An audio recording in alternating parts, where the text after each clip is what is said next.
بسم اللہ الرحمن الرحیم۔ السلام علیکم محترم ناظرین کرام۔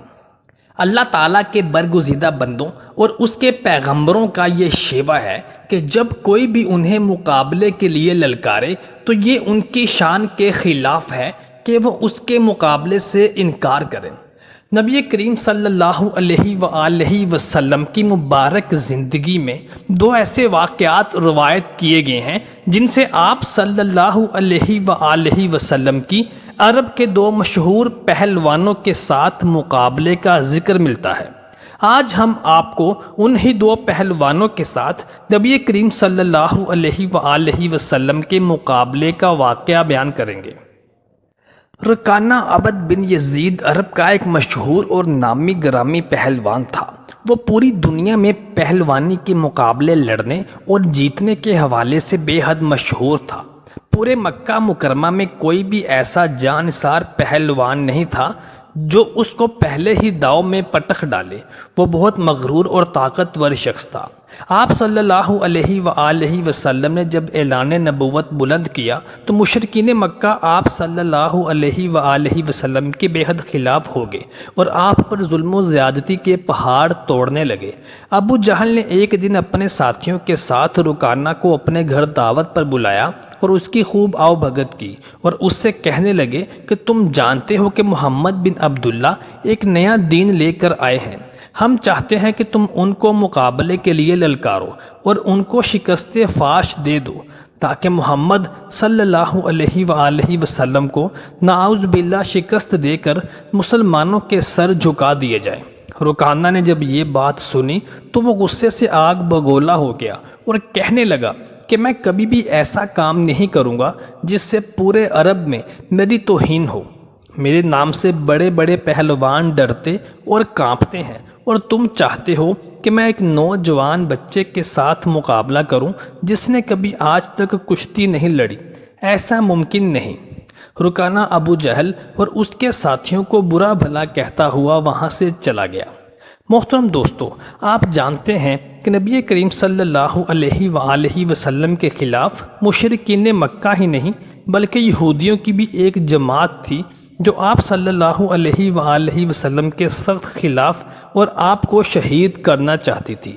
یہودیوں نے ایک سازش تیار کی اور انہوں نے ایک حسین و جمیل لڑکی کو رکانہ کے پاس بھیجا۔ رکانہ وحشی تھا۔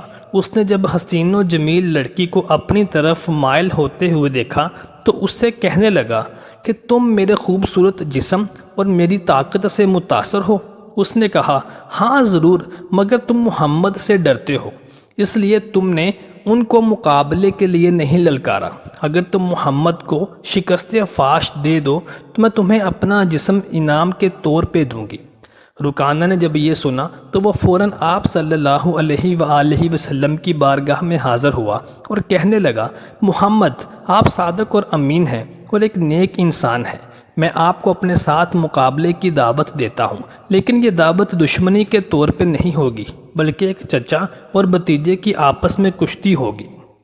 اگر تم مجھ کو پچھاڑنے میں کامیاب ہوگے تو میں تمہیں نبی مان لوں گا اور تمہارا کلمہ پڑھ لوں گا، اور اگر تم ناکام ہوئے تو تم خود کو نبی کہلوانے سے اور ایک خدا کو ماننے سے انکار کرو گے۔ نبی کریم صلی اللہ علیہ وآلہ وسلم نے اس کے ساتھ مقابلے کے اس چیلنج کو قبول کیا اور مقررہ دن آپ صلی اللہ علیہ وآلہ وسلم اکھاڑے کی طرف چل دیے۔ یہودی اور مشرکین مکہ گروہ در گروہ اس مقابلے کو دیکھنے کے لیے اکھاڑے کے پاس جمع ہو گئے۔ مسلمان تعداد میں بہت کم تھے، اس لیے مسلمانوں نے اپنے ساتھ تلواریں، نیزے اور برچھیاں لے لیں تاکہ اگر مشرکین مکہ یا یہودیوں میں سے کسی نے آپ صلی اللہ علیہ وآلہ وسلم کو نقصان پہنچانے کی کوشش کی تو ان کا مقابلہ کر سکیں۔ جب نبی کریم صلی اللہ علیہ وآلہ وسلم اور رکانہ پہلوان آمنے سامنے ہوئے تو آپ صلی اللہ علیہ وآلہ وسلم نے پلک جھپکتے ہی رکانہ کو زیر کر لیا اور اس کو زمین پر پٹخ دیا۔ رکانہ خون خوار چیتے کی طرح اٹھا اور آپ صلی اللہ علیہ وآلہ وسلم کی طرف دوبارہ حملہ آور ہوا۔ نبی کریم صلی اللہ علیہ وسلم نے اس کو ایک بار پھر پکڑا اور زمین پر گرا دیا۔ اب کی بار تو رکانہ غصے سے پاگل ہو گیا اور وہ دیوانہ وار جنونی شخص کی طرح آپ صلی اللہ علیہ وآلہ وسلم کی طرف لپکا۔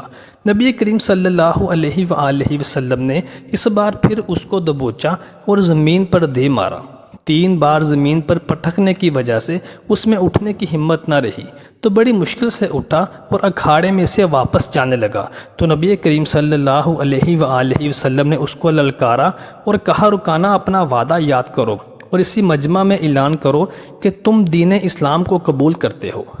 روایات میں آتا ہے کہ اس نے اسی وقت کلمہ پڑھا اور مسلمان ہو گیا، لیکن بعض روایات میں یہ بھی آتا ہے کہ جب آپ صلی اللہ علیہ وآلہ وسلم نے مکہ کو فتح کیا تو اس نے آپ صلی اللہ علیہ وآلہ وسلم کے پاس حاضر ہو کر کلمہ پڑھ لیا۔ محترم دوستو، دوسرا واقعہ بیان کرتے ہوئے ابن کثیر لکھتے ہیں کہ ابن الاسود ایک انتہائی طاقتور پہلوان تھا۔ وہ ایک چمڑے پر بیٹھ جاتا اور 10 پہلوان اس چمڑے کو کھینچتے تھے تاکہ وہ چمڑا اس کے نیچے سے نکل جائے، مگر وہ اس قدر طاقتور تھا کہ وہ چمڑا پھٹ پھٹ کے ٹکڑے ٹکڑے ہو جاتا مگر اس کے نیچے سے نکل نہیں پاتا تھا۔ اس نے بارگاہ اقدس صلی اللہ علیہ وآلہ وسلم میں یہ چیلنج کیا کہ آپ صلی اللہ علیہ وآلہ وسلم اگر مجھے کشتی میں پچھاڑ دیں تو میں مسلمان ہو جاؤں گا۔ نبی کریم صلی اللہ علیہ وآلہ وسلم نے اس کا چیلنج قبول کیا اور اس کو بھی بالکل رکانہ کی طرح زمین پر پٹک دیا۔ پہلی بار ہی زمین پر گرتے ہی وہ آپ صلی اللہ علیہ وآلہ وسلم کے قدموں میں گر گیا اور دین اسلام کا کلمہ پڑھ کر مسلمان ہو گیا۔ محترم دوستو، امید کرتے ہیں کہ آپ کو ہماری آج کی ویڈیو پسند آئی ہوگی۔ اگلی ویڈیو کے ساتھ آپ کے پاس حاضر ہوں گے۔ اجازت دیجیے، اللہ حافظ۔